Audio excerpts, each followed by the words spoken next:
નમસ્કાર મિત્રો, હું છું એડવોકેટ હિમાંશુ મકવાણા। મિત્રો, તમે અમારી ચેનલની અંદર નવા હો તો ચેનલ સબસ્ક્રાઇબ કરશો, જેથી કરીને કાયદાને લગતા અવનવા વિડીયો આપ સુધી પહોંચી શકે। હવે મિત્રો, કોર્ટની અંદર એફઆઈઆર કેવી રીતે કરશો તો મિત્રો જણાવી દઉં તેના વિશે કે તમારી સાથે કોઈ બનાવ બન્યો છે કે કોઈ ઘટના ઘટી છે અને તમે તેની જાણ નજીકના પોલીસ સ્ટેશનમાં કરો છો, એટલે કે તમારા એરિયાને લાગુ પડતા પોલીસ સ્ટેશનની અંદર તમે જઈને એફઆઈઆર કે ફરિયાદ કરવા માટે જાઓ છો, પણ ત્યાં હાજર રહે પીએસઓ કે કોઈ પોલીસવાળા તમારી ફરિયાદ લેતા નથી કે તમારી એફઆઈઆર કરતા નથી, તો શું કરશો મિત્રો? તો તમે જિલ્લા કચેરી એટલે કે એસપી કચેરીમાં જાઓ।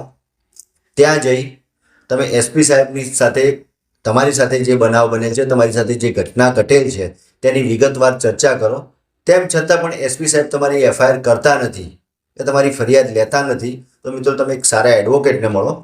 એડવોકેટને મળ્યા બાદ તમારી સાથે જે ઘટના બનેલ છે, જે બનાવ બનેલ છે, એની એડવોકેટને સંપૂર્ણ જાણકારી આપો।